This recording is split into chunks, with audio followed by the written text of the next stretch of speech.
नमस्कार दोस्तों, कैसे हो आप सब। जैसा कि आप जानते हो, पिछली 3 वीडियो में हमने सर्विस एनकाउंटर पर डिस्कशन किया है और अब भी आज हम इस वीडियो में इमोशनल लेबर पर डिस्कशन करेंगे, जो सर्विस एनकाउंटर पार्ट नंबर 4 है। इसमें क्या है, Arlie Hochschild created the term emotional labour in 1983 कि अर्लाई हॉचस्चाइल्ड है जिसने क्रिएट की थी इस टर्म को, जो इमोशनल लेबर है, in 1983 to describe the thing that service worker do that goes beyond physical और मेंटल ड्यूटीज। और वो क्या है कि इसमें कोई भी सर्विस प्रोवाइडर है जब सर्विस एनकाउंटर पर वर्क करता है, सर्विस प्रोवाइड करता है, कस्टमर के साथ इंटरेक्ट करता है, तो उसको अपनी beyond the physical mental duty जाकर काम करना पड़ता है। Showing a genuine concern for customers' needs, smiling and making positive eye contact are all critical to a customer perception of service quality।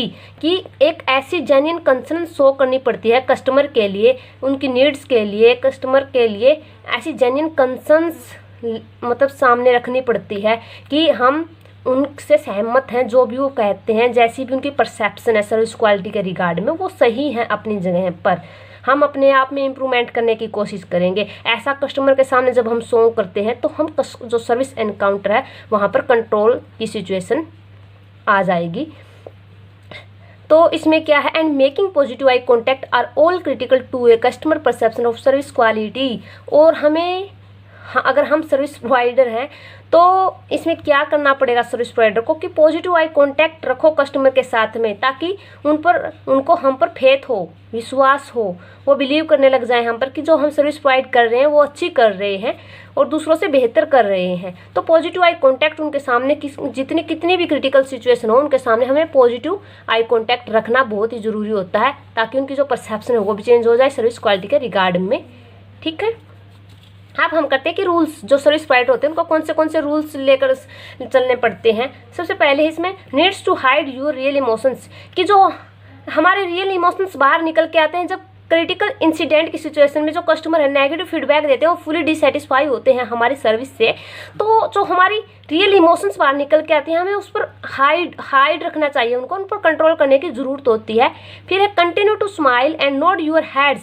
इसमें क्या कहा गया है कि भी कंटिन्यू स्माइल रखो, जब अपने फेस पर स्माइलिंग रखो जब आप सर्विस एनकाउंटर पर इंटरेक्ट करते हो कस्टमर के साथ में। कौन कर रहा है कस्टमर के साथ में इंटरेक्ट? जो सर्विस प्रोवाइडर है।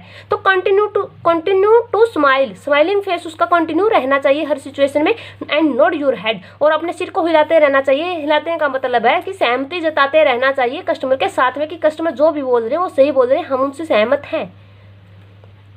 इवन व्हेन रिसीव नेगेटिव और क्रिटिकल फीडबैक, यहाँ तक कि जब आपके सामने नेगेटिव एंड क्रिटिकल फीडबैक आ रही हो तब भी आपको एक जेन्युइन कंसर्न के साथ शो करना पड़ता है अपने आप को। आई श्योर आप इमोशनल लेबर्स एंड इसके जो रूल्स होते हैं जो फॉलो करने चाहिए वर्कर्स को सर्विस एनकाउंटर पर सर्विस प्रोवाइड करते टाइम, ये आपको समझ में आ गए होंगे कि क्या क्या है।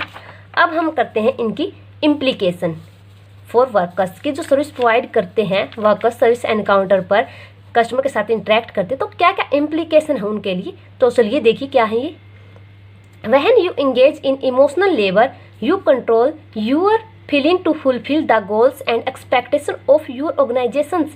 कि जब भी आप इंगेज हो जाते हो कि इमोशनली आपके इमोशंस, जो रियल इमोशंस आपके निकल के आते हैं क्रिटिकल सिचुएशन में, तो you control your feeling to fulfil the goals and expectation of your organisation. तो आप अपने ऊपर कंट्रोल रखिए, अपनी जो एक्चुअली में जो रियल फीलिंग आती है ना उस पर कंट्रोल कीजिए, ताकि आप अपनी ऑर्गेनाइजेशन के गोल्स को और जो ऑर्गेनाइजेशन आपसे एक्सपेक्टेशन रखती है उनको अचीव करने के लिए, गोल्स को अचीव करने के लिए, तो वो फुलफिल हो जाएं easily. From a practical stand point this mean that you इधर एक कुछ प्रैक्टिकल स्टैंड पॉइंट है जिनके अकॉर्डिंग हम इनका मीनिंग समझ सकते हैं कि क्या है ये। तो express only your positive feeling, कि कस्टमर के सामने इंटरेक्ट करते टाइम, सर्विस प्रोवाइड करते time only your positive feeling को एक्सप्रेस करो आप। हाइड और manage your negative feeling, and अपनी जो नेगेटिव फीलिंग आपकी निकल के आती है सर्विस एनकाउंटर पर उनको हाइड कीजिए और मैनेज कीजिए, तभी जाकर आप ऑर्गेनाइजेशन के गोल्स को अचीव कर सकते हो और कस्टमर की परसेप्शन को चेंज कर सकते हो। कस्टमर आपके सामने लॉयल अपने आप हो जाएंगे। फिर आता है to deal with negative emotions peoples tend to do one of the following, कि आप नेगेटिव इमोशंस के साथ में और नेगेटिव पीपल्स के साथ में कैसे डील करेंगे। ये इनमें से देखिए क्या क्या पॉइंट्स दे रखे हैं इसके। फर्स्ट है show emotions they don't really feel, ऐसा शो करो कस्टमर के सामने कि आप जो बोल रहे हो हम फील नहीं कर रहे हैं, आई डोंट रियल फील, मैं नहीं फील कर रहा हूँ, जो सर्विस प्रोवाइड कर रहा है उसको ऐसा शो करना चाहिए कि हम बिल्कुल भी फील नहीं कर रहे हैं आप जो बोल रहे हो, हम ध्यान से सुन रहे हैं आपकी बातों को। फिर hide emotions they really do feel, और जो हम रियली में फील कर रहे हैं, जो डोंट रियली फील है उसको तो शो करो, और जो इमोशन हम रियली डू फील है, जिसको हम रियली में फील कर रहे हैं, उसको हाइड रखो। अगर आपको गुस्सा आ रहा ना, फिर भी स्माइलिंग फेस रखो ताकि कस्टमर को लगे कि ये फील नहीं कर रहा है, रियली में फील नहीं कर रहा है। तो ऐसे इमोशंस बाहर निकाल के आइए और जो रियली में फील करें उसको हाइड रखिए। फिर आता है create an appropriate emotions for the situations. कोई भी क्रिटिकल सिचुएशन हो, अपने जो अप्रोप्रिएट इमोशंस जो अच्छे हों, जो उचित होते हैं किसी भी सिचुएशन में कस्टमर से इंटरेक्ट करने के लिए, वही क्रिएट करने चाहिए। अब हम करेंगे इसकी common strategies for emotional labour. जो वर्कर जल्दी से इमोशनल हो जाते हैं, कौन सी स्ट्रेटजी उनको यूज करनी चाहिए। फर्स्ट इसमें use buffering means they welcome personal customer feedback, कि आप वेलकम कीजिए पर्सनली कस्टमर को, कि आप फीडबैक दो हमारी सर्विस के रिगार्ड में कि सर्विस कैसी लगी। अगर आप नेगेटिव दोगे तो हम सुधार करने की कोशिश करेंगे, अगर आप पॉजिटिव दोगे तो और भी क्वालिटी बेहतर करने की हम कोशिश करेंगे, मोटिवेट होंगे। तो ऐसे आप वेलकम करोगे ना कस्टमर्स का, अगर आप सर्विस प्रोवाइडर हो तो बहुत अच्छा इम्पैक्ट पड़ेगा कस्टमर के ऊपर। टीच डिस्प्ले रूल, कोई भी ऑर्गेनाइजेशन है अपने लेबर जो वर्कर्स हैं वो काम करते हैं, सर्विस एनकाउंटर पर सर्विस प्रोवाइड करते हैं, कस्टमर के साथ में वो इंटरेक्ट करते हैं, तो उनकी परफॉर्मेंस में इंक्रीज करने के लिए, परफॉर्मेंस को इंक्रीज करने के लिए, अच्छी बनाने के लिए टीच डिस्प्ले रूल्स, जो इमोशनल लेबर हैं उनके लिए ऐसी स्ट्रेटजी बनानी चाहिए कि कैसे वो परफॉर्मेंस करें सर्विस एनकाउंटर पर, कैसे डिस्प्ले करें, कैसे प्रदर्शन करें अपनी सर्विसेज का, उनको टीच करें, सिखाएं उनको। फिर है ऑफिस स्टाफ असिस्टेंस प्रोग्राम्स, किसमें क्या है, हेल्प ओरिएंटेशन में काम होता है। जो भी इमोशनल लेबर्स होते हैं, जो भी वर्कर्स होते हैं सर्विस प्रोवाइड करते हैं, उनके लिए स्टाफ असिस्टेंस प्रोग्राम ऑर्गेनाइज किए जाने चाहिए, उनको ऑफर देना चाहिए। फिर है सॉल्विंग टेक्निक्स, जो सॉल्विंग टेक्निक्स होती है ना, टीच प्रॉब्लम्स, उनको उनकी प्रॉब्लम को टीच करना सिखाइए, उनको ये सिखाइए।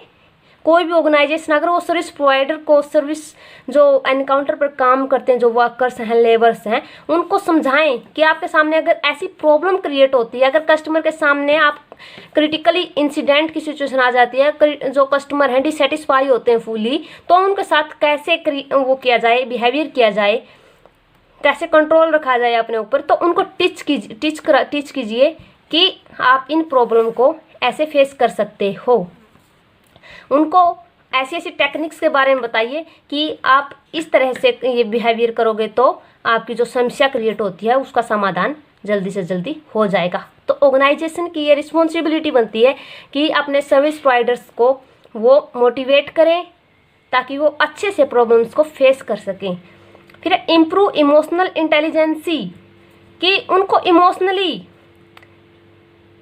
ऐसे बनाइए कि उनको चाहे कितनी ही कोई कस्टमर बुरी बात बोल दे, नेगेटिव फीडबैक दे दे, तो उन पर कुछ फर्क ना पड़े।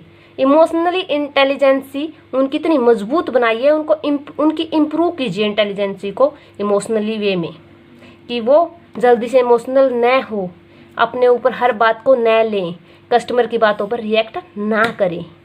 ठीक है। फिर शेयर्ड नॉलेज, जो भी ऑर्गेनाइजेशन में एग्जीक्यूटिव पर्सन्स हैं, मैनेजर्स हैं, जो कंट्रोल करते हैं, तो उनको नॉलेज शेयर करनी चाहिए एम्प्लॉइज़ के साथ में, वर्कर्स के साथ में, लेबर्स के साथ में, कि आप ऐसे से काम कीजिए, ऐसी स्किल आपके अंदर होनी चाहिए।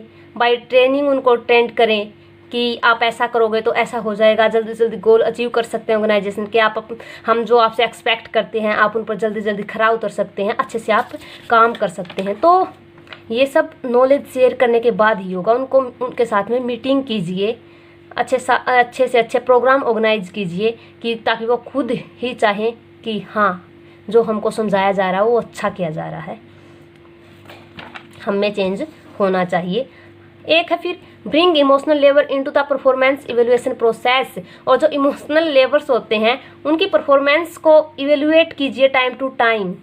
एक एवेल्युएशन प्रोसेस से भी हम जो इमोशनल लेबर होते हैं उनकी थिंकिंग प्रोसेस है जो उसको चेंज कर सकते हैं।